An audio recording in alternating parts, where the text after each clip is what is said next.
PG तक मुफ्त शिक्षा का संकल्प पत्र में जिक्र किया गया है। चलिए अब आगे बढ़ते हैं और कुछ और खबरें आपको दिखाते हैं इत्मीनान से।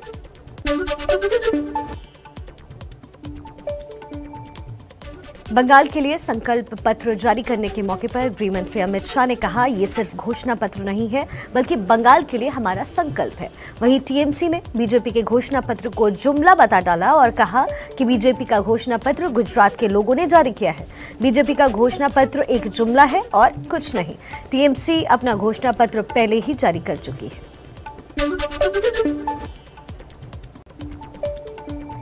आज ममता बनर्जी की बांकुरा में 3 रैलियां हैं। कल पीएम ने बांकुरा में धुआंधार प्रचार किया और घोटालों पर टीएमसी को जमकर घेरा। पीएम ने कहा कि बीजेपी स्कीम पर चलती है, टीएमसी स्कैम पर। टीएमसी का मंत्र है, जहां स्कीम वहां स्कैम। पीएम ने कहा कि भ्रष्टाचार और सिंडिकेट का खेल अब नहीं चलेगा। वहीं मोदी ने बांकुरा में रैली के दौरान कहा कि असली परिवर्तन होने वाले हैं। 2 मई दीदी गई, दीदी मुझे लात मार सकती है, लेकिन मैं बंगाल की जनता के भविष्य को लात नहीं मारने दूंगा। बंगाल के एग्रा में अमित शाह ने घुसपैठ को लेकर ममता बनर्जी पर निशाना साधते हुए कहा कि पहले भी घुसपैठ हो रही थी और अब भी घुसपैठ हो रही है। ममता सरकार बंगाल में घुसपैठ रोकने में नाकाम रही। शाह ने कहा कि बीजेपी 5 साल में बंगाल को घुसपैठ से मुक्त करेगी। गृह मंत्री अमित शाह 26 मार्च तक बंगाल में ही रहेंगे। आज दिन में असम के दौरे पर रहेंगे और कल अमित शाह मिदनापुर में रोड शो के जरिए जनता से संवाद करेंगे। असम में बीजेपी और कांग्रेस के दिग्गज प्रचारक प्रचार कर रहे हैं। असम में पीएम मोदी ने बेहतर सुविधाओं के लिए डबल इंजन सरकार के लिए एनडीए को वोट देने की अपील की और कांग्रेस पर जमकर निशाना साधा। पीएम ने कहा कि कांग्रेस का खजाना खाली हो चुका है, इसलिए वो सत्ता में आने के लिए कुछ भी कर सकती है। जवाब में कांग्रेस महासचिव प्रियंका गांधी ने सवाल उठा दिए और कहा कि पहले तो 2-2 सीएम दे दिए, अब डबल इंजन का रिमोट किसके पास रहेगा? पीएम ये भी बताए।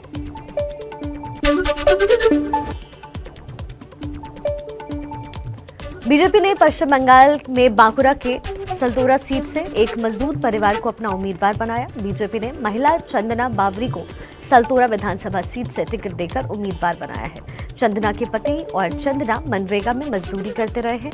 चंदना के पास ना तो प्रचार के लिए पैसे हैं, न ही गाड़ी और न ही समर्थकों का हुजूम, लेकिन पार्टी की तरफ से मिले भरोसे से चंदना को हिम्मत जरूर मिली है। कुछ और खबरें आपको दिखाते हैं इत्मीनान से।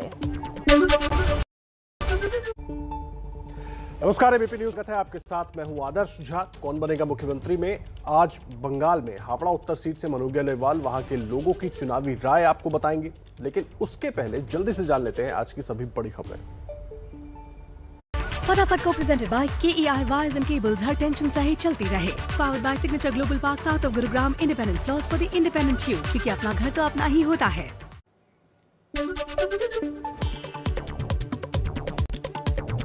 मुंबई में सियासी महाभारत मचाने वाले गिरफ्तार पुलिस अधिकारी सचिन वाजे को लेकर नया खुलासा हुआ है। सूत्रों के मुताबिक वाजे 16 फरवरी से 20 फरवरी तक ट्राइडेंट होटल में ठहरा था, जहां उसने फर्जी आईडी का इस्तेमाल किया। सूत्रों के मुताबिक जिस फर्जी आधार कार्ड के जरिए वाजे होटल में रुका था, उस पर SS गावड़े लिखा था, जबकि तस्वीर वाजे की थी। बताया जा रहा है कि वाजे होटल में जो 2 बैग लेकर गया था, उसमें से एक में लाखों रुपए थे। बीजेपी ने बढ़ाया शरद पवार के करीबी अनिल देशमुख पर इस्तीफे का दबाव, लेकिन महाराष्ट्र के गृह मंत्री अनिल देशमुख के बचाव में खुलकर उतरे शरद पवार। कहा, देशमुख के इस्तीफे की जरूरत नहीं। फरवरी में जिस वक्त वाजे से मुलाकात का दावा किया जा रहा है, उस वक्त अनिल देशमुख कोरोना की वजह से क्वारंटीन थे। इस वजह से दोनों की मुलाकात होने की बात गलत है। कांग्रेस भी एनसीपी के साथ खड़ी हो गई है। आरोप है कि देशमुख ने वाजे को हर महीने 100 करोड़ रुपए का इंतजाम करने को कहा था। दिल्ली सरकार ने शराब को लेकर बड़ा फैसला लिया है। शराब पीने की कानूनी उम्र 25 साल से घटाकर 21 साल कर दी गई है। डिप्टी सीएम मनीष सिसोदिया ने प्रेस कॉन्फ्रेंस करके बताया है कि दिल्ली में शराब की नई दुकानें अब नहीं खुलेंगी। दिल्ली में कोरोना पर दिल्ली आपदा प्रबंधन की अहम बैठक हुई। सूत्रों के मुताबिक दिल्ली में सार्वजनिक तौर पर होली मनाने पर रोक लग सकती है। देश में एक बार फिर से कोरोना की रफ्तार तेजी से बढ़ रही है। एक दिन में देश में कोरोना के 47,000 से ज्यादा नए मरीज सामने आए। 24 घंटे में 213 लोगों की मौत हो चुकी है और इस बीच कोरोना की कोविशील्ड वैक्सीन पर केंद्र की नई गाइडलाइंस आई हैं। कहा गया है कि पहले डोज के 2 महीने बाद तक अब लगवाया जा सकता है दूसरा टीका।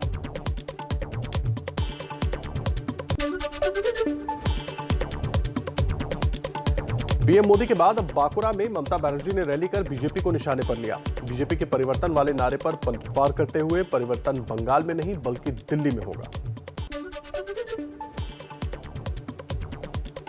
नंदीग्राम में ममता बनर्जी के खिलाफ शुभेंदु अधिकारी जमकर चुनाव प्रचार कर रहे हैं। अधिकारी ने ममता के घोटाले के आरोपों पर पलटवार करते हुए कहा कि ममता पहले अपने टोलाबाजी पर ध्यान दें। आपको बता दें कि ममता बनर्जी ने अधिकारी परिवार पर 5,000 करोड़ के घोटाले का आरोप लगाया था। केंद्रीय मंत्री बाबुल सुप्रियो ने टालीगंज सीट से विधानसभा चुनाव का नामांकन दाखिल किया। नामांकन से पहले सुप्रियो ने रोड शो कर अपना शक्ति प्रदर्शन किया। सुप्रियो की रैली में जनता की भारी भीड़ देखने को मिली। बाबुल सुप्रियो का मुकाबला टीएमसी उम्मीदवार अरूप विश्वास से है। परंपरागत रूप से यह सीट टीएमसी का गढ़ माना जाता है। टालीगंज में 10 अप्रैल को चौथे चरण में चुनाव है।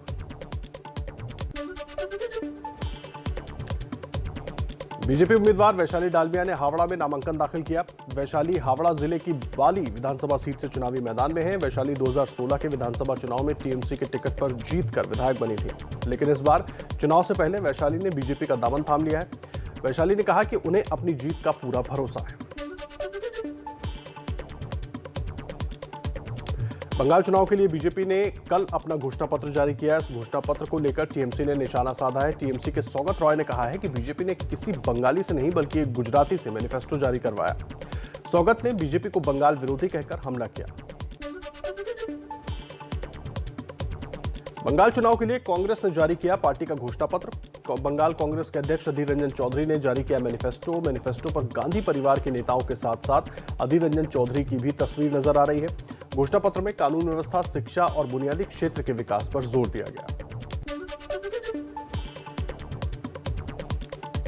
जेपी नड्डा के साथ गृह मंत्री अमित शाह का धुआंधार चुनाव प्रचार। धेमाजी और उदलगुरी में बीजेपी के लिए की रैली। दोनों रैलियों में अमित शाह ने घुसपैठ को चुनावी मुद्दा बनाया। कहा, कांग्रेस की सरकार आई तो असम में घुसपैठ बढ़ेगी। असम में 3 चरणों में वोटिंग है। पहले दौर की वोटिंग 27 अप्रैल को होगी।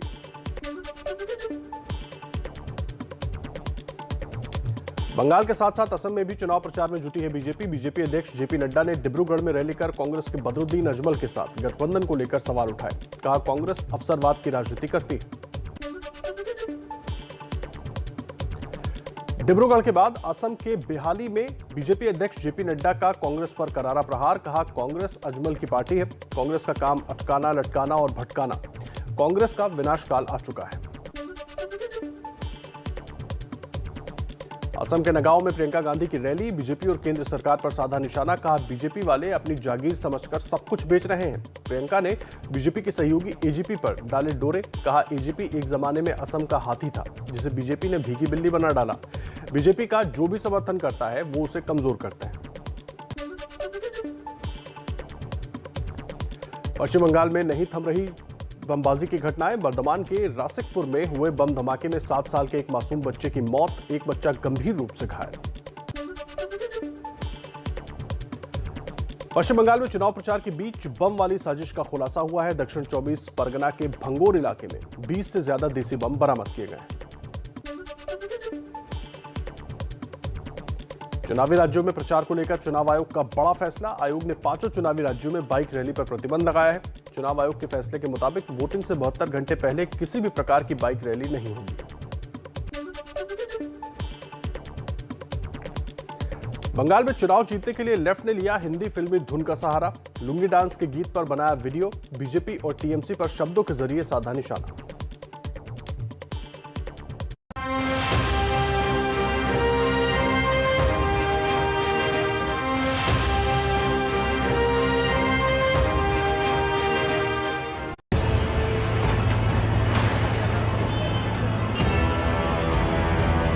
चुनाव से पहले बंगाल की जनता का मूड जानते हुए कौन बनेगा मुख्यमंत्री का काफिला आज हावड़ा उत्तर विधानसभा सीट क्षेत्र पहुंचा है। जैसा कि नाम से पता चलता है, हावड़ा उत्तर सीट बंगाल के हावड़ा जिले में आती है। हावड़ा का ब्रिज बंगाल की पहचान भी रहा है। हावड़ा उत्तर सीट पर अभी टीएमसी का कब्जा है और यहाँ बीजेपी के उमेश राय और टीएमसी के गौतम चौधरी के बीच चुनावी टक्कर है। वहीं लेफ्ट ने भी पवन कुमार सिंह को यहाँ से मैदान में उतारा है और प्रचार के दौरान जुबानी तीर खूब छोड़े जा रहे हैं। 2,14,000 वोटर था, हम बोलते हैं 2 लाख आदमी चला गया। 2 लाख आदमी उत्तर हावड़ा से उमेश राय का मिছিল में चला गया। 2 तारीख वो 2 लाख वोट पाएगा और हम लोग 5,000 वोट पाएगा। यही प्रमाण होता है, यही साबित होता है। तो ये भी बात बोल रहे हैं कि 5,000 लोगों को लेके वो 2,000 लोगों के मताधिकार को रोक देंगे और खेला दिखाएंगे। तो इस बार खेला नहीं होगा, इस बार सेंट्रल फोर्स उतर रही है, लोग अपना मत खुद देंगे। और मुझे तो लगता है कि इस बार कहीं ऐसा नहीं हो कि उनके जवान पर सरस्वती निवास कर गई हो और नतीजा भी ऐसा ही आए। उम्मीदवार तो भिड़ रहे हैं। हावड़ा उत्तर सीट वाले क्षेत्र में मतदान करने के लिए जनता भी अपने मुद्दों के साथ तैयार है। समाज में शांति चाहिए, पहला मुद्दा ये होना चाहिए। दूसरा विकास, बच्चे लोग अच्छा पढ़ाई हो, अच्छा शिक्षा मिले। ऊपर से यहाँ का जो कुछ खुरपाती दिमाग का है उन लोग का जो माइंड है शांत रहे कम से कम। बेचारे नहीं है, कल फैक्ट्री सब बंद है, कारोबार बंद है। हम लोग का देखिए सब छोटा गाड़ी है, कारखाना बंद है, भाड़ा नहीं होता, दिन भर ऐसे ही बैठे रहते हैं। बेरोजगारी बहुत है यहाँ पे। पूरे हावड़ा जिले में विधानसभा की 16 सीटें हैं, जिनमें 2016 के चुनाव में टीएमसी ने 15 जीत ली थी। लेकिन इस बार क्या होगा, जानते हैं खुद हावड़ा उत्तर सीट क्षेत्र की जनता से।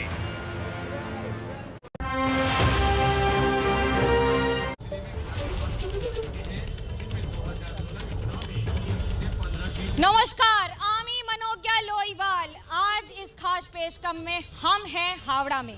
हावड़ा एक ऐसा इलाका जिसे शेफील्ड ऑफ ईस्ट माना जाता था, जहां की आबादी आज 50 लाख के आसपास है, सिंगापुर के बराबर लगभग।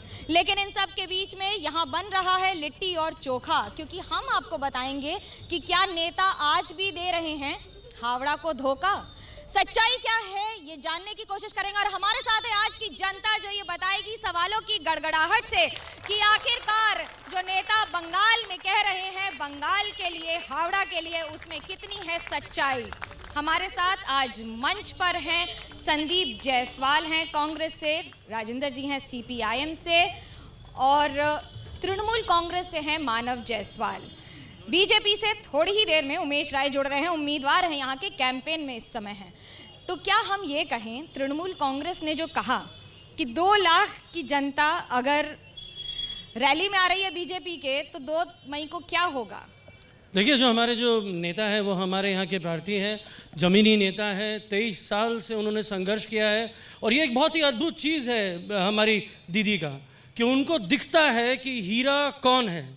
हीरा वो है कि जो ज़मीन से जुड़ा हुआ है, हीरा वो है जो इस पॉलिटिकल पार्टी के लिए एक जो लाल जब हमारा झंडा चलता था उनसे किसने स्पर्धा की, किन्होंने संघर्ष किया।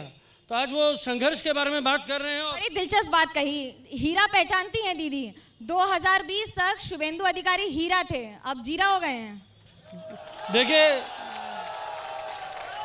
बहुत छोटा सा समीकरण है। हीरा तब तक अच्छा होता है जब तक वो अंगूठी में जड़ा होता है या माथे पे चढ़ा होता है। अद्भुत ये हुआ कि हीरे ने अपनी मोल लगा ली, वो जाके बिक गया। और ये बंगाल की जनता है मैडम, इसमें प्यार है, स्नेह है। अब स्नेह से बोलिए, प्यार से बोलिए, हम कल चूमेंगे, लेकिन हम बिकेंगे नहीं। क्या तृणमूल कांग्रेस में प्यार मोहब्बत कम मिल रही है कि लोग आकर बाकी की जगह जाकर प्यार मोहब्बत और हीरा जीरा पीरा खोज रहे हैं? भाई साहब अभी बता रहे थे ना हीरे की बात। हीरा अंगूठी में हो, अंगूठी के बाहर हीरा हीरा होता है, उसकी कीमत उतनी होती है। एक और जो हीरा दीदी पहचान रही थी ना, कभी शुभेंदु के रूप में, मुकुल रॉय के रूप में, और जितने भागे हुए नेता हैं, कभी रजाक मुल्ला जो सीपीएम से जा रहे थे, ये सब हीरा नहीं खीरा थे, जिन लोगों ने बाजार को खराब करने का काम किया, आम जनता के पैसे शारदा के और नारदा के नाम पे लूटा। आज वो भाजपा में है। वही जितने खीरे जो दीदी के यहाँ थे आज भाजपा में लिप्त हो गए हैं। इनको निकाल फेंकने का काम करना है आज बंगाल के जनता को। अच्छा, खीरा भी एक शब्द है, एक फल भी है, एक सब्जी भी है, बड़ा जहर होता है उसमें। तो क्या हीरा खीरा हो गया? अब हीरा हो या खीरा हो, मूल बातें हीरा और खीरे की नहीं, पश्चिम बंगाल के गरीब जो बेकार जो लोग हैं उनके हाथों में काम नहीं है, बेकार नौजवानों के हाथों में काम नहीं है, अस्पताल में चिकित्सा नहीं है। मामाटी मानुष की सरकार इस स्टेडियम को कहा। तो सीपीएम से आप मुझे बता दीजिए, पिछले 3 दशकों यानी कि 34 वर्ष 2011 से पहले आपका राज था, यहाँ पर हजारों कारखाने थे। क्या किया आपने कि अब सब बंद हो गए? सबकी जिम्मेदारी दीदी की है, सीपीएम ने कोई गलती नहीं की। पश्चिम बंगाल में वामफ्रंट के जमाने में 77 से लेकर 2011 तक फरक्का, बजबज, एसएससी, टेट लगातार कंटिन्यू प्रतियोगिता के माध्यम से बेकार जो नौजवान है उनके हाथों में रोजगार दिया जाता था। आज नारदा सारदा कटमनी का राज चल रहा है, बेकार नौजवानों के हाथ में रोजगार नहीं है, कारखाने बंद हैं। दीदी ने जो वादा किया था वो वादे कर नहीं। उमेश राय जुड़ चुके हैं हमारे साथ, बीजेपी के उम्मीदवार हैं। तृणमूल कांग्रेस कह रही है उमेश जी कि 2 लाख लोग आपकी रैली में आ रहे हैं, तो क्या 2 लाख वोट भी मिल जाएंगे? सच्चाई है इसमें कुछ कि खाली आप ही हवा बना रहे हैं? ये तो वो बोले हैं, वो बताएंगे उनका फ्रस्ट्रेशन किस लेवल पर है, आप इससे समझ सकते हैं।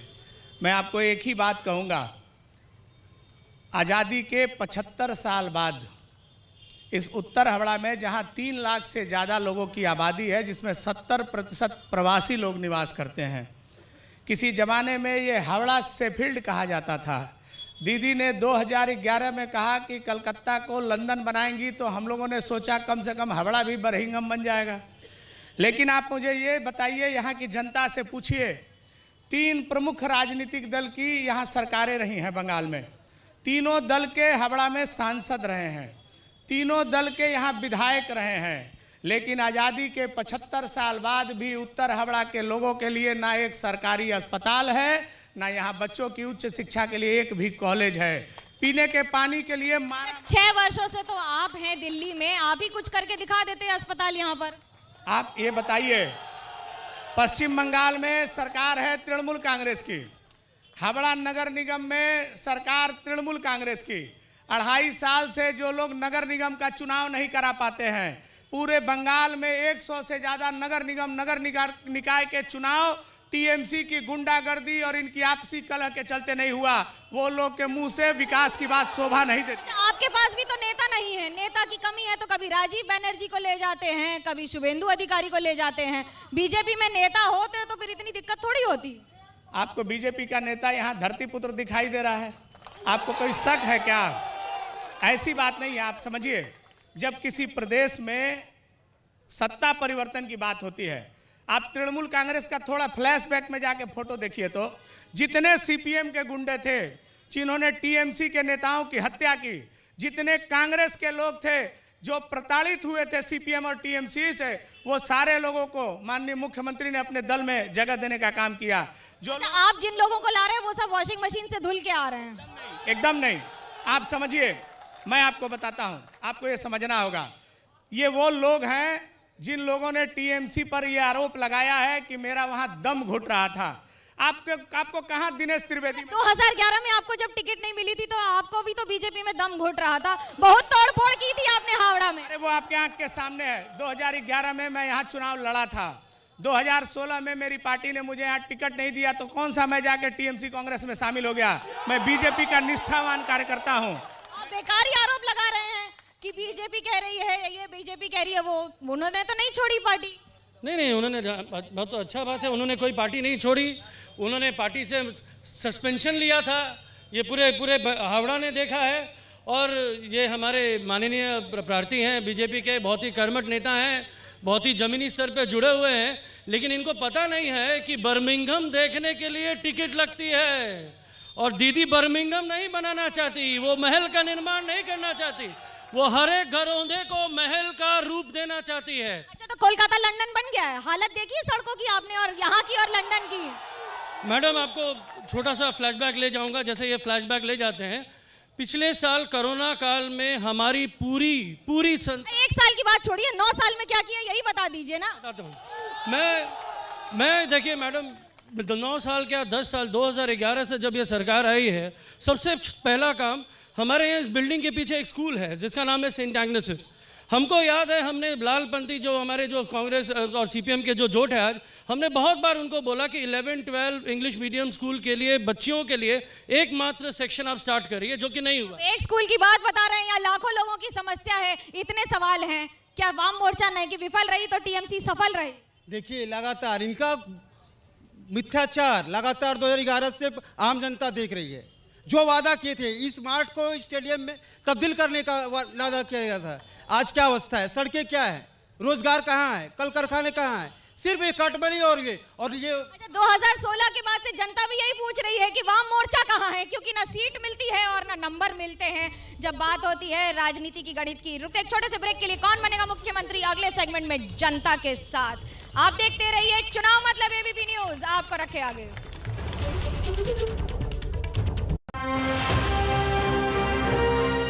कौन बनेगा मुख्यमंत्री को पावर्ड बाय गोल्डी गरम मसाला। गोल्डी मसाले जहां जाए रिश्ते बनाए।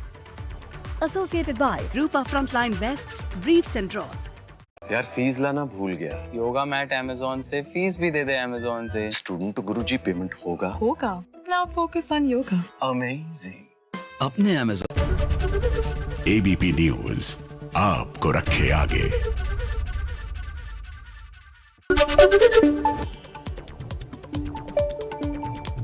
महाराष्ट्र के गृह मंत्री अनिल देशमुख की कुर्सी पर संकट बरकरार है। सवाल ये कि अनिल देशमुख की कुर्सी बचेगी या जाएगी।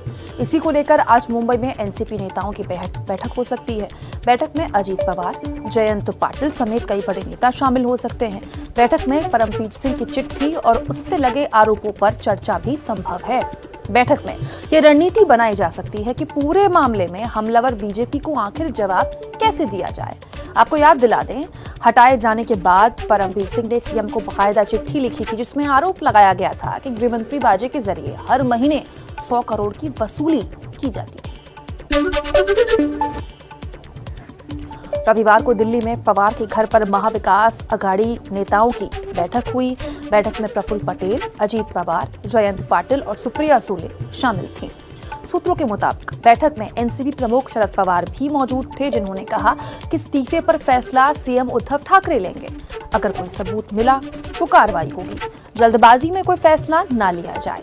वहीं शिवसेना नेता संजय राउत ने शरद पवार से अलग से मुलाकात की और फिर एबीपी न्यूज से कहा, देशमुख इस्तीफा नहीं देंगे। अगर विपक्ष के इस्तीफे की मांग को मान लिया जाए तो आधा कैबिनेट खाली हो जाएगा।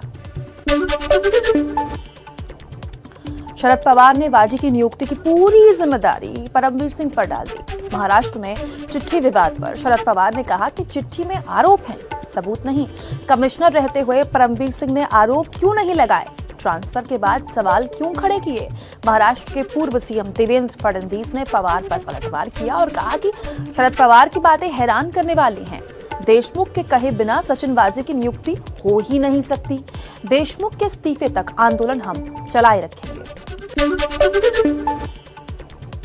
मनसुख हिरेन केस में महाराष्ट्र एटीएस ने मौत की गुत्थी सुलझाने का दावा किया है। महाराष्ट्र एटीएस ने निलंबित पुलिस कांस्टेबल विनायक शिंदे और क्रिकेट बुकी नरेश कौर को गिरफ्तार किया है। दोनों को 30 मार्च तक एटीएस की हिरासत में भेज दिया गया है। वहीं एनआईए ने महाराष्ट्र सरकार को केस हैंडओवर करने के लिए खत लिखा है। बीजेपी ने कल बंगाल के लिए अपना चुनावी घोषणा पत्र जारी कर दिया। पहली कैबिनेट बैठक में सीएए लागू करने का वादा किया गया है। साथ ही किसानों को सम्मान निधि का 3 साल का बकाया 18,000 रुपए देने का भी ऐलान किया गया है। बीजेपी के संकल्प पत्र में सभी नौकरियों में महिलाओं को 33% आरक्षण देने का वादा है। पब्लिक ट्रांसपोर्ट में महिलाओं को मुफ्त यात्रा और लड़कियों को केजी से पीजी तक मुफ्त शिक्षा का संकल्प पत्र में जिक्र किया गया है।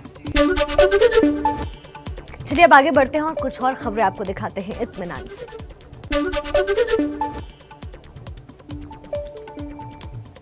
बंगाल के लिए संकल्प पत्र जारी करने के मौके पर गृह मंत्री अमित शाह ने कहा, ये सिर्फ घोषणा पत्र नहीं है बल्कि बंगाल के लिए हमारा संकल्प है। वहीं टीएमसी ने बीजेपी के घोषणा पत्र को जुमला बता डाला और कहा कि बीजेपी का घोषणा पत्र गुजरात के लोगों ने जारी किया है। बीजेपी का घोषणा पत्र एक जुमला है और कुछ नहीं। टीएमसी अपना घोषणा पत्र पहले ही जारी कर चुकी है।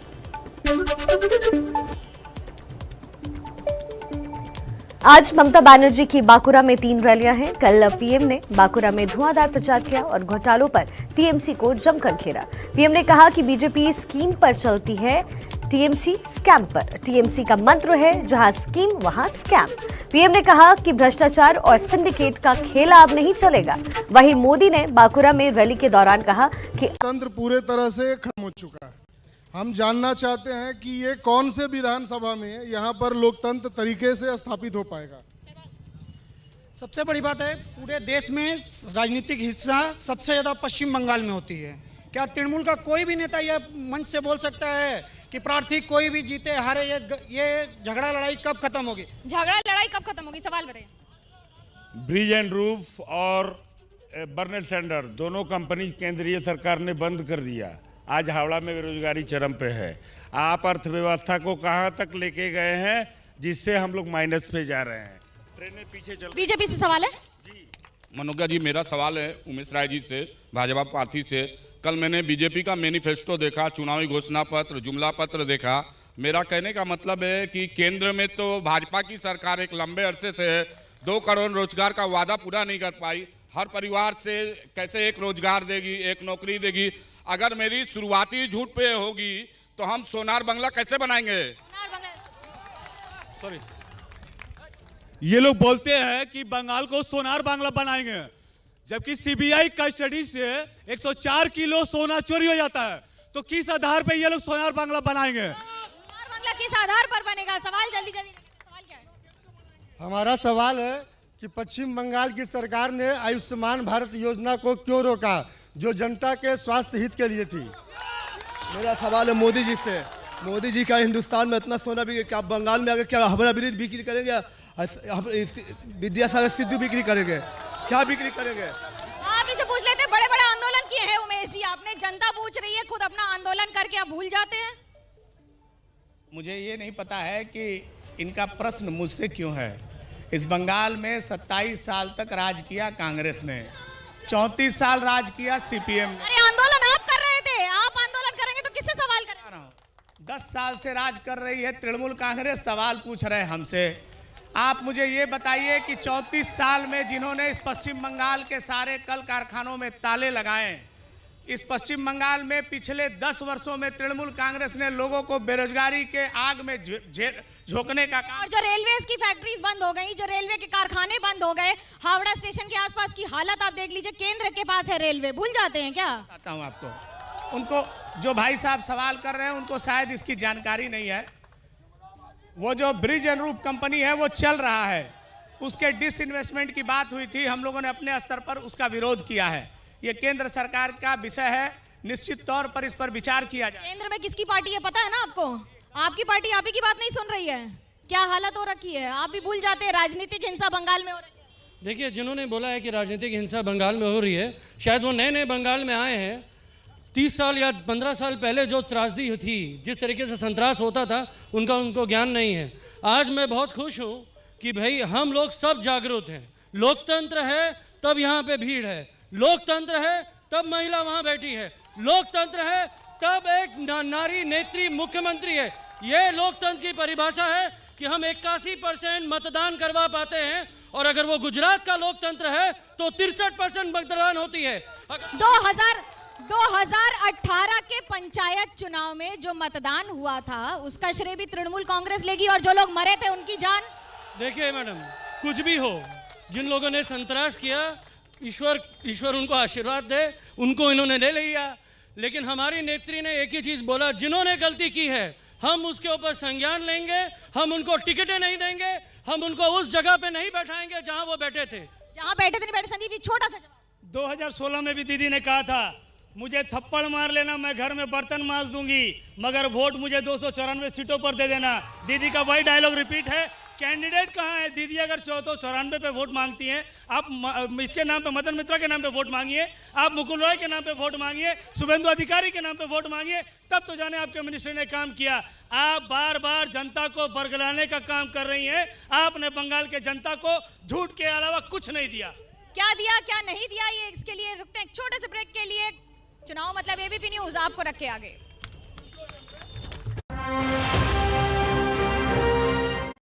प्यास बुझाने के लिए पहाड़ चढ़ने की मजबूरी, साफ पानी के लिए लोगों को तड़पाने वालों की घंटी बजाओ। शाम 7 बजे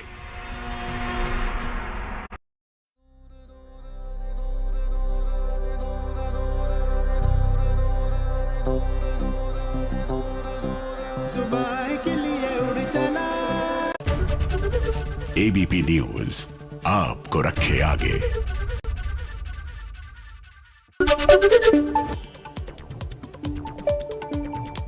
महाराष्ट्र के गृह मंत्री अनिल देशमुख की कुर्सी पर संकट बरकरार है। सवाल ये कि अनिल देशमुख की कुर्सी बचेगी या जाएगी।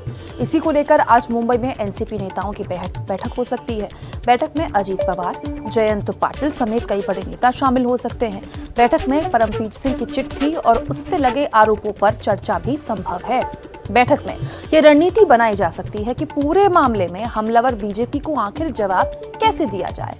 आपको याद दिला दें, हटाए जाने के बाद परमवीर सिंह ने सीएम को बाकायदा चिट्ठी लिखी थी जिसमें आरोप लगाया गया था कि गृहमंत्री बाजे के जरिए हर महीने 100 करोड़ की वसूली की जाती है। रविवार को दिल्ली में पवार के घर पर महाविकास अघाड़ी नेताओं की बैठक हुई। बैठक में प्रफुल्ल पटेल, अजीत पवार, जयंत पाटिल और सुप्रिया सुले शामिल थीं। सूत्रों के मुताबिक बैठक में एनसीपी प्रमुख शरद पवार भी मौजूद थे, जिन्होंने कहा कि इस्तीफे पर फैसला सीएम उद्धव ठाकरे लेंगे। अगर कोई सबूत मिला तो कार्रवाई होगी। जल्दबाजी में कोई फैसला ना लिया जाए। वहीं शिवसेना नेता संजय राउत ने शरद पवार से अलग से मुलाकात की और फिर एबीपी न्यूज से कहा, देशमुख इस्तीफा नहीं देंगे। अगर विपक्ष के इस्तीफे की मांग को मान लिया जाए तो आधा कैबिनेट खाली हो जाएगा। शरद पवार ने वाजी की नियुक्ति की पूरी जिम्मेदारी परमवीर सिंह पर डाल दी। महाराष्ट्र में चिट्ठी विवाद पर शरद पवार ने कहा कि चिट्ठी में आरोप हैं, सबूत नहीं। कमिश्नर रहते हुए परमवीर सिंह ने आरोप क्यों नहीं लगाए? ट्रांसफर के बाद सवाल क्यों खड़े किए?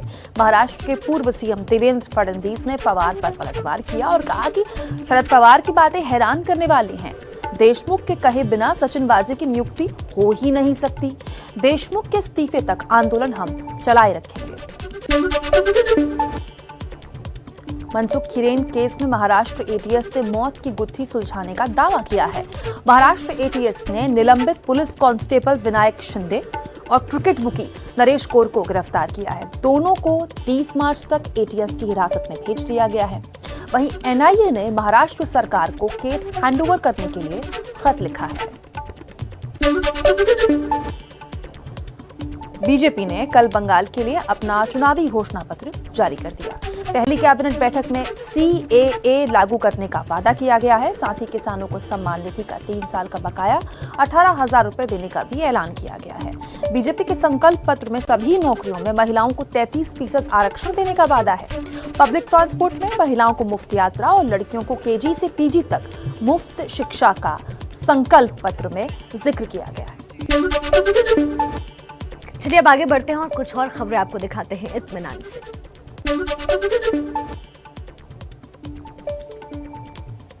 बंगाल के लिए संकल्प पत्र जारी करने के मौके पर गृह मंत्री अमित शाह ने कहा, ये सिर्फ घोषणा पत्र नहीं है बल्कि बंगाल के लिए हमारा संकल्प है। वहीं टीएमसी ने बीजेपी के घोषणा पत्र को जुमला बता डाला और कहा कि बीजेपी का घोषणा पत्र गुजरात के लोगों ने जारी किया है। बीजेपी का घोषणा पत्र एक जुमला है और कुछ नहीं। टीएमसी अपना घोषणा पत्र पहले ही जारी कर चुकी है।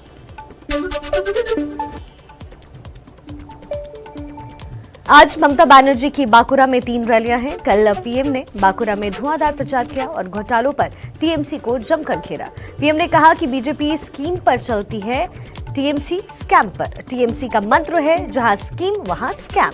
पीएम ने कहा कि भ्रष्टाचार और सिंडिकेट का खेला अब नहीं चलेगा।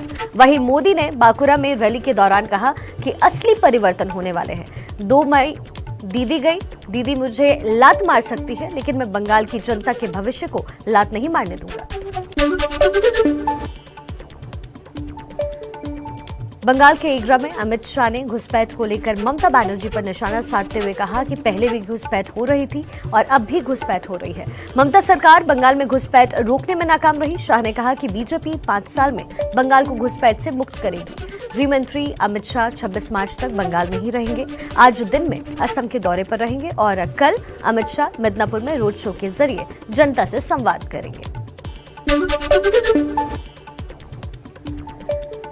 असम में बीजेपी और कांग्रेस के दिग्गज प्रचारक प्रचार कर रहे हैं। असम में पीएम मोदी ने बेहतर सुविधाओं के लिए डबल इंजन सरकार के लिए एनडीए को वोट देने की अपील की और कांग्रेस पर जमकर निशाना साधा। पीएम ने कहा कि कांग्रेस का खजाना खाली हो चुका है, इसलिए वो सत्ता में आने के लिए कुछ भी कर सकती है। जवाब में कांग्रेस महासचिव प्रियंका गांधी ने सवाल उठा दिए और कहा कि पहले तो दो seat jeans, trousers, blazers and coat pant. File jeans.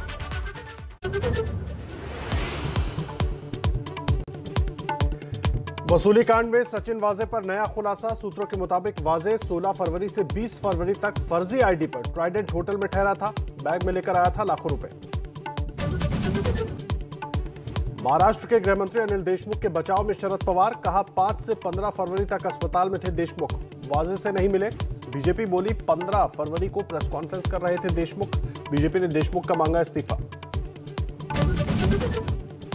Corona की कोविशील्ड वैक्सीन पर केंद्र की नई गाइडलाइंस। पहले डोज के 2 महीने बाद तक लगवाया जा सकता है दूसरा टीका। राष्ट्रीय फिल्म पुरस्कारों में कंगना का डंका, मणिकर्णिका और पंगा के लिए बेस्ट एक्ट्रेस का अवार्ड। सुशांत सिंह राजपूत की फिल्म छिछोरे बनी बेस्ट फिल्म।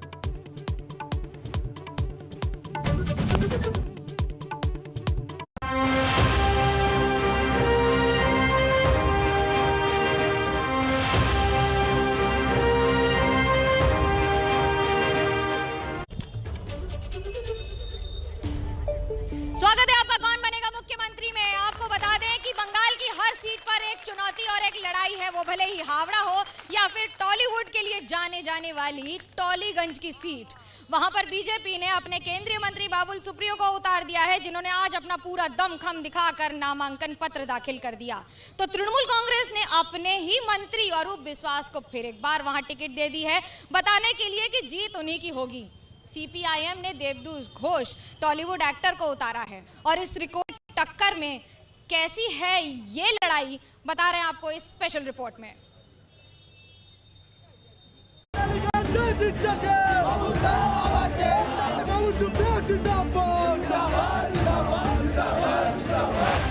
टॉलीगंज सीट से बाबुल सुप्रियो के नामांकन का ये जुलूस है।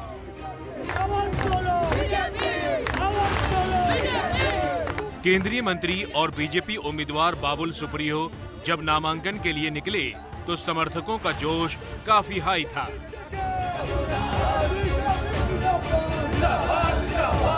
जुलूस में शामिल लड़कियां भी बाइक चला रही थी और जोश में लग रहे थे नारे। टॉलीगंज विधानसभा सीट जादवपुर लोकसभा में पड़ती है। बीजेपी ने टीएमसी से सीट छीनने के लिए राज्य में अपने सबसे बड़े नेता को यहां से उतारा है। बाबुल जी, आज आपके लिए बड़ा अहम दिन है। पूरे परिवार के साथ खुद गाड़ी ड्राइव करके आज विधायक के नॉमिनेशन के लिए आप आए हैं। अच्छा लग रहा है और सबसे बड़ी बात है कि एक बहुत एक अच्छा नेक काम। देखिए, बंगाल में बीजेपी का सरकार प्रतिष्ठा करना जो है, एक साफ नीयत का सुस्त मस्तिष्क का एक सरकार यहाँ पे होना बहुत ज़रूरी है और उसी दिशा में ये लड़ाई चल रही है। उसी के वजह से एक अलग खुशी है। बाबुल सुप्रियो का मुकाबला इस सीट पर टीएमसी के अरूप विश्वास से है। अरूप ने शुक्रवार को नामांकन दाखिल किया। अरूप विश्वास 2006, 2011 और 2016 में टीएमसी के टिकट पर जीत चुके हैं। अरूप विश्वास ममता सरकार में मंत्री हैं। नामांकन के दिन विक्ट्री साइन दिखाकर अरूप ने अपनी जीत की दावेदारी ठोक दी थी। इस बार अरूप को हराने के लिए बीजेपी ने बाबुल सुप्रियो को उतारा है तो लेफ्ट भी अपने हीरो के सहारे है। सीपीएम ने राज्य में जिन एकमात्र टॉलीवुड कलाकार को उतारा है उनका नाम है देवदूत घोष, जो उसी टॉलीगंज सीट से किस्मत आजमा रहे हैं। देवदूत भी जीत का दावा कर रहे हैं।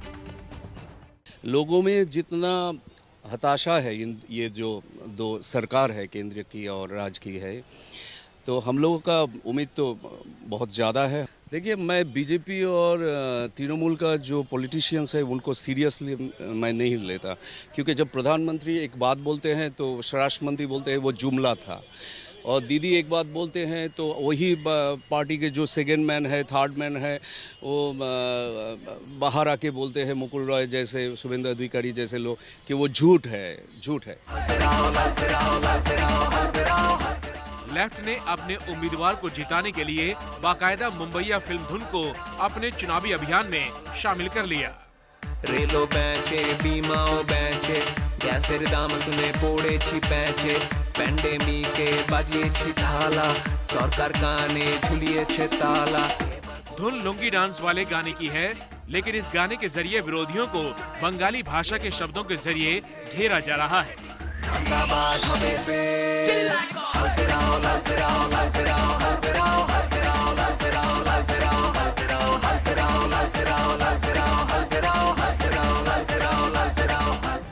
कुल मिलाकर टोलीगंज सीट पर मुकाबला त्रिकोणीय होने के आसार हैं।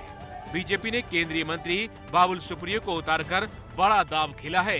अब देखना ये है कि टोलीगंज के वोटर क्या करते हैं।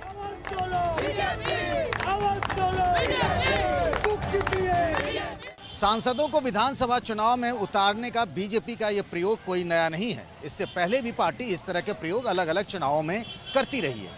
जहाँ तक मुझे याद है, यूपी में लोकसभा चुनाव के दौरान भी बीजेपी ने योगी सरकार के कई मंत्रियों को लोकसभा चुनाव का लड़वाया था, जिसमें रीता बहुगुणा जोशी और एसपी सिंह बघेल जैसे मंत्री भी शामिल थे। लेकिन एक बात और है कि यूपी और बंगाल का चुनाव, दोनों में जमीन आसमान का फर्क भी तो है। वेद के साथ Pankaj Jha, ABP news, Kolkata.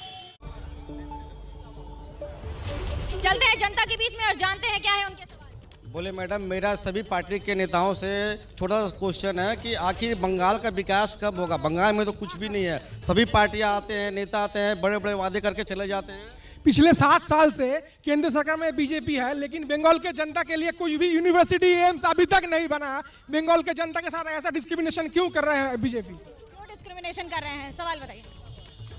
Madam, मैं पूछना चाहती हूँ कि लोकतंत्र के सहारे लेडीज लोग सेफ है या अपने बलबूते सेफ है?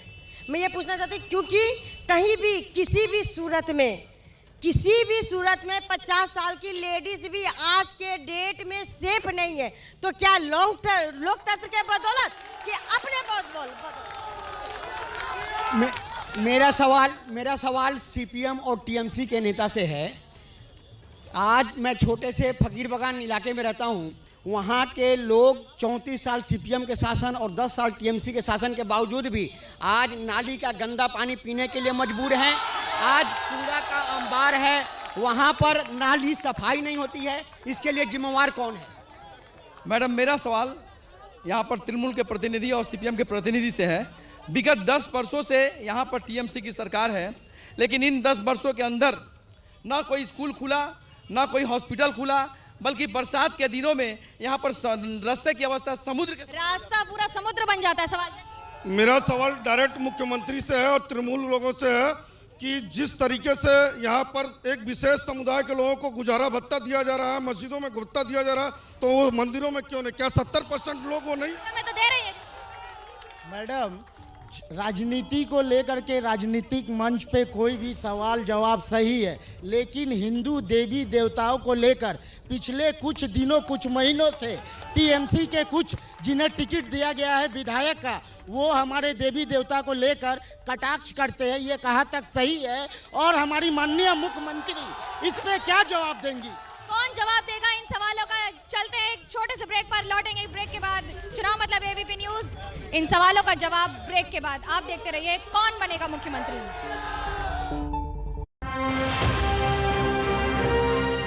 कौन बनेगा मुख्यमंत्री? को पावर्ड बाय गोल्डी गरम मसाला। गोल्डी मसाले जहां जाए रिश्ते बनाए। Associated by Rupa Frontline Vests, Briefs and Draws. Faster है तो है 25% फास्टर चार्जिंग और बैकअप। लिव फास्ट इन्वर्टर और बैटरी। फास्टर है तो है। एबीपी न्यूज आपको रखे आगे।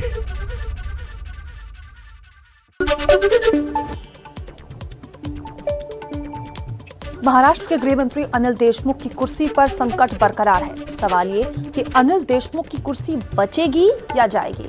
इसी को लेकर आज मुंबई में एनसीपी नेताओं की बैठक हो सकती है। बैठक में अजीत पवार, जयंत पाटिल समेत कई बड़े नेता शामिल हो सकते हैं। बैठक में परमवीर सिंह की चिट्ठी और उससे लगे आरोपों पर चर्चा भी संभव है।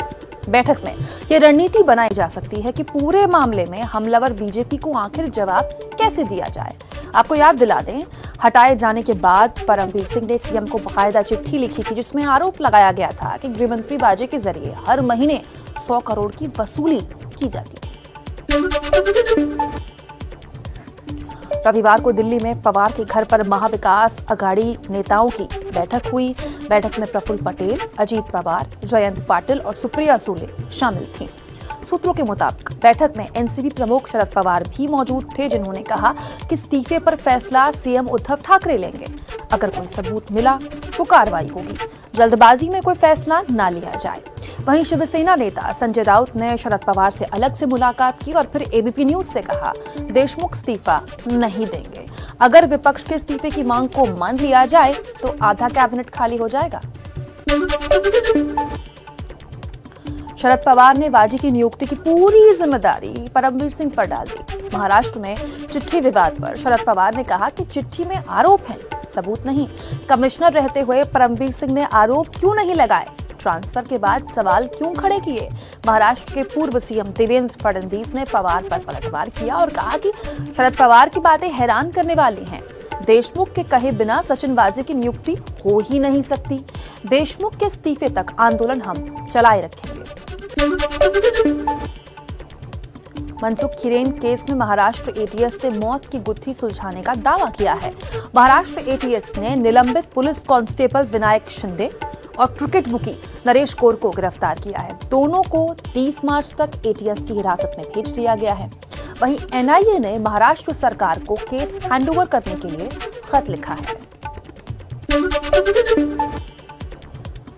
बीजेपी ने कल बंगाल के लिए अपना चुनावी घोषणा पत्र जारी कर दिया। पहली कैबिनेट बैठक में सीएए लागू करने का वादा किया गया है। साथ ही किसानों को सम्मान निधि का 3 साल का बकाया 18,000 रुपए देने का भी ऐलान किया गया है। बीजेपी के संकल्प पत्र में सभी नौकरियों में महिलाओं को 33% आरक्षण देने का वादा है। पब्लिक ट्रांसपोर्ट में महिलाओं को मुफ्त यात्रा और लड़कियों को केजी से पीजी तक मुफ्त शिक्षा का संकल्प पत्र में जिक्र किया गया है। चलिए अब आगे बढ़ते हैं और कुछ और खबरें आपको दिखाते हैं इत्मीनान से।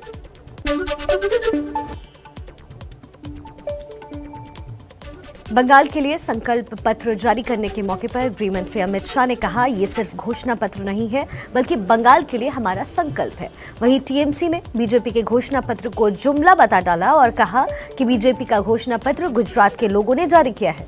बीजेपी का घोषणा पत्र एक जुमला है और कुछ नहीं। टीएमसी अपना घोषणा पत्र पहले ही जारी कर चुकी है।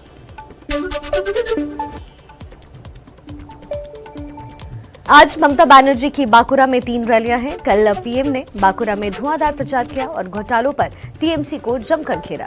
पीएम ने कहा कि बीजेपी स्कीम पर चलती है, टीएमसी स्कैम पर। टीएमसी का मंत्र है, क्या हिंदू मुसलमान पर बीजेपी हर चुनाव लड़ेगी और बंगाल में भी? एकदम नहीं। मैं आपको बता दूं, भारतीय जनता पार्टी सबका साथ, सबका विकास और सबके विश्वास में विश्वास नहीं। 6 वर्षों में केंद्र में रह के बंगाल का विकास क्यों नहीं कर पाए? आप देखिए, हम तो बोलते हैं कि हम अस्पताल बनाएंगे, कॉलेज बनाएंगे, फ्लाईओवर बनाएंगे, एम्स बनाएंगे, आईटीआई इंस्टीट्यूट बनाएंगे। क्या उसमें हिंदुओं का इलाज होगा, मुसलमानों का नहीं होगा क्या? हम विकास में विश्वास करते हैं, हम जात पात धर्म में विश्वास नहीं करते हैं। इतनी सच्चाई है इस बात में क्योंकि टीएमसी ने क्या विकास किया है या केंद्र ने ज्यादा? मैडम, हमारा विकास प्रत्यक्ष रूप से सबके सामने है। कन्याश्री, रूपोश्री, सुबोध साथी, हर चीज है। जहां तक भैया का सवाल है, सबका साथ, सबका विकास और सबका किसी पे ना विश्वास। पहले तो जिसका साथ इन्होंने दिया है, सारे टीएमसी के नेता इनके पास चले गए हैं, ये है उनका साथ। दूसरा चीज, सबका विकास सिर्फ 2 जन का हुआ है। और जहां तक विश्वास की बात है, इन्होंने अपने मूल रूपी जमीनी कार्यकर्ताओं पे विश्वास नहीं किया, उनको टिकटें नहीं बांटी, यह है इनका विश्वास। अब क्या कहेंगे कि ये सिर्फ जो बड़े बड़ी बात मैनिफेस्टो में की गई है वो सब सिर्फ जुमलाबाजी है? बहुत गंभीर मुद्दा है। मैं जनता को कहूंगा थोड़ा शांत हो जाए। गंभीर मुद्दा है। दादा स्वास्थ्य साथी की बात कर रहे थे। आज मैंने मेरी बुआ को हॉस्पिटल में एडमिट किया एक ऑपरेशन के लिए। स्वास्थ्य साथी के जरिए 80,000 रुपये अलग से देना पड़ रहा है। 4 दिन पहले मैंने एक पेशेंट को भर्ती किया। बोल रहे हैं कि पश्चिम बंगाल मोदी जी ने जो वादा किया था 15 लाख कहाँ है, रोजगार कहाँ है? न लूटपाट न जात पात। बंगाल की मांग है संयुक्त मोर्चे की सरकार। देखिए, ये बड़ी बड़ी बातें हैं और बड़े बड़े नेता हैं, लेकिन इन वादे और दावों के बीच में ये भूल जाते हैं कि जनता बंगाल में खास तौर से हावड़ा में इंतजार कर रही है एक अदद फ्लाईओवर का, जहां रोज ये जनता ट्रैवल करती है। कम से कम उस सफर में थोड़ा सा कम तकलीफ हो। नेता हैं, भूल जाते हैं। कैमरा पर्सन सुजीत सामल और सूरज पांडे के साथ मुझे दीजिए इजाजत। कल फिर जुड़ेंगे हमारे खास ओपिनियन पोल के साथ। आप देखते रहिए एबीपी न्यूज, आपको रखे आगे।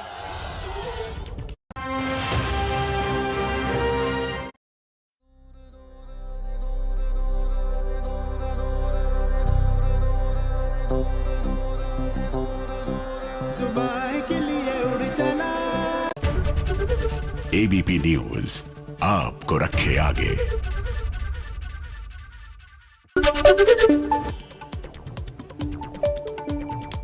महाराष्ट्र के गृह मंत्री अनिल देशमुख की कुर्सी पर संकट बरकरार है। सवाल ये कि अनिल देशमुख की कुर्सी बचेगी या जाएगी। इसी को लेकर आज मुंबई में एनसीपी नेताओं की बैठक हो सकती है। बैठक में अजीत पवार, जयंत पाटिल समेत कई बड़े नेता शामिल हो सकते हैं। बैठक में परमवीर सिंह की चिट्ठी और उससे लगे आरोपों पर चर्चा भी संभव है। बैठक में यह रणनीति बनाई जा सकती है कि पूरे मामले में हमलावर बीजेपी को आखिर जवाब कैसे दिया जाए। आपको याद दिला दें, हटाए जाने के बाद परमवीर सिंह ने सीएम को बाकायदा चिट्ठी लिखी थी, जिसमें आरोप लगाया गया था कि गृहमंत्री बाजे के जरिए हर महीने 100 करोड़ की वसूली की जाती है। रविवार को दिल्ली में पवार के घर पर महाविकास अघाड़ी नेताओं की बैठक हुई। बैठक में प्रफुल्ल पटेल, अजीत पवार, जयंत पाटिल और सुप्रिया सुले शामिल थीं। सूत्रों के मुताबिक बैठक में एनसीपी प्रमुख शरद पवार भी मौजूद थे, जिन्होंने कहा कि इस्तीफे पर फैसला सीएम उद्धव ठाकरे लेंगे। अगर कोई सबूत मिला तो कार्रवाई होगी। जल्दबाजी में कोई फैसला ना लिया जाए। वहीं शिवसेना नेता संजय राउत ने शरद पवार से अलग से मुलाकात की और फिर एबीपी न्यूज से कहा, देशमुख इस्तीफा नहीं देंगे। अगर विपक्ष के इस्तीफे की मांग को मान लिया जाए तो आधा कैबिनेट खाली हो जाएगा। शरद पवार ने वाजी की नियुक्ति की पूरी जिम्मेदारी परमवीर सिंह पर डाल दी। महाराष्ट्र में चिट्ठी विवाद पर शरद पवार ने कहा कि चिट्ठी में आरोप हैं, सबूत नहीं। कमिश्नर रहते हुए परमवीर सिंह ने आरोप क्यों नहीं लगाए? ट्रांसफर के बाद सवाल क्यों खड़े किए? महाराष्ट्र के पूर्व सीएम देवेंद्र फडणवीस ने पवार पर पलटवार किया और कहा कि शरद पवार की बातें हैरान करने वाली हैं। देशमुख के कहे बिना सचिन वाजे की नियुक्ति हो ही नहीं सकती। देशमुख के इस्तीफे तक आंदोलन हम चलाए रखेंगे। मनसुख हिरेन केस में महाराष्ट्र एटीएस ने मौत की गुत्थी सुलझाने का दावा किया है। महाराष्ट्र एटीएस ने निलंबित पुलिस कांस्टेबल विनायक शिंदे और क्रिकेट बुकी नरेश कौर को गिरफ्तार किया है। दोनों को 30 मार्च तक एटीएस की हिरासत में भेज दिया गया है। वहीं एनआईए ने महाराष्ट्र सरकार को केस हैंडओवर करने के लिए खत लिखा है। बीजेपी ने कल बंगाल के लिए अपना चुनावी घोषणा पत्र जारी कर दिया। पहली कैबिनेट बैठक में सीएए लागू करने का वादा किया गया है। साथ ही किसानों को सम्मान निधि का 3 साल का बकाया 18,000 रुपए देने का भी ऐलान किया गया है। बीजेपी के संकल्प पत्र में सभी नौकरियों में महिलाओं को 33% आरक्षण देने का वादा है। पब्लिक ट्रांसपोर्ट में महिलाओं को मुफ्त यात्रा और लड़कियों को केजी से पीजी तक मुफ्त शिक्षा का संकल्प पत्र में जिक्र किया गया है। चलिए अब आगे बढ़ते हैं और कुछ और खबरें आपको दिखाते हैं इत्मीनान से।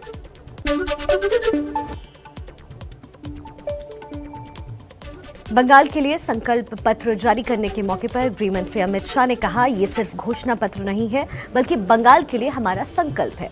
वहीं टीएमसी ने बीजेपी के घोषणा पत्र को जुमला बता डाला और कहा कि बीजेपी का घोषणा पत्र गुजरात के लोगों ने जारी किया है।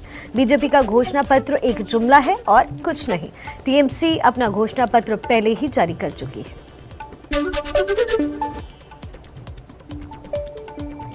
आज ममता बनर्जी की बांकुरा में 3 रैलियां हैं। कल पीएम ने बांकुरा में धुआंधार प्रचार किया और घोटालों पर टीएमसी को जमकर घेरा।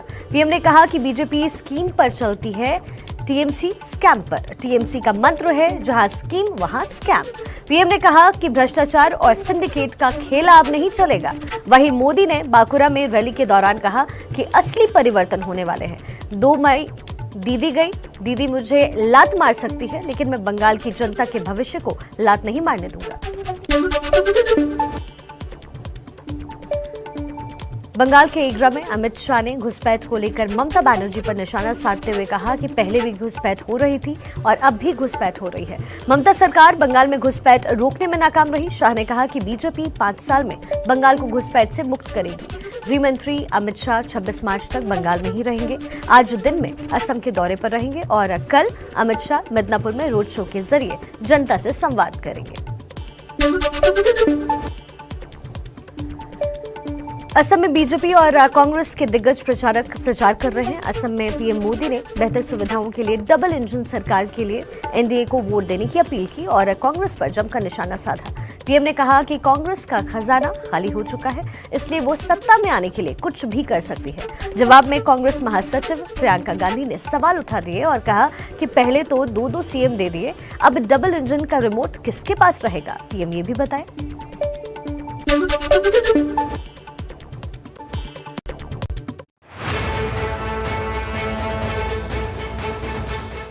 हेलीकॉप्टर में सवार होकर धरती पर बाढ़ की तबाही का ये वीडियो रिकॉर्ड किया गया है। यहाँ घर, कार, पेड़ सब डूबा हुआ है। इन जानवरों को देखिए, पानी से बचने के लिए ये यहाँ उसी जगह आकर खड़े हो गए। इनके चारों तरफ पानी ही पानी है। घर डूबे हैं, सड़कें पानी में उखड़ गई हैं। हजारों लोग इस बाढ़ से प्रभावित हुए हैं।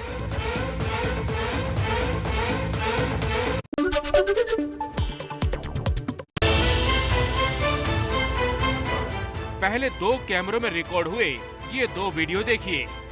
देखा ये कार यहाँ कैसे पलटी। अब जरा दोबारा देखिए ये हादसा एक टक्कर के बाद हुआ। पूरी घटना सिलसिलेवार तरीके से आपको दिखाते हैं। चौराहे पर ये सफेद कार तेज रफ्तार के साथ गुजर रही थी, तभी दूसरी काली कार ने इसे टक्कर मार दी। काली कार तो पलटी नहीं, लेकिन तेज रफ्तार होने की वजह से ये सफेद कार पलटकर ऐसे क्रैश कर गई। वायरल तस्वीरें इंग्लैंड के पश्चिमी यॉर्कशायर की हैं। सफेद कार के ड्राइवर को गंभीर चोट लगी है।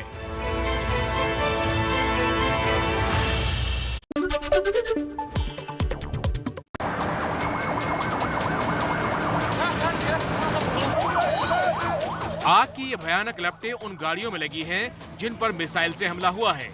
ये वायरल तस्वीरें तुर्की के पास सीरिया के बॉर्डर की हैं।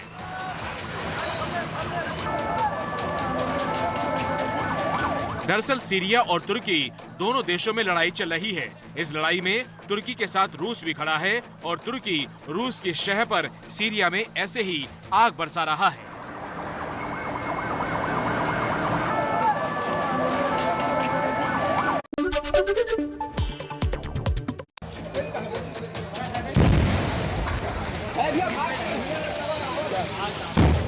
एक के बाद एक बड़े धमाके हो रहे हैं। यहाँ एक नहीं बल्कि 10 से ज्यादा सिलेंडर फटे हैं। और देखिए ये धमाका।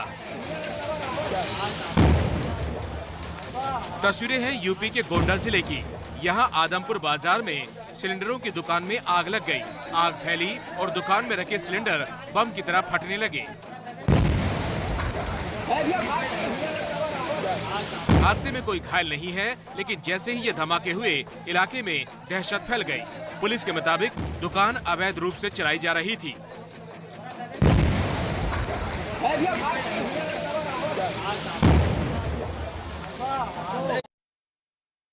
Weather report presented by Birla TMT steel. अपने देश सा मजबूत।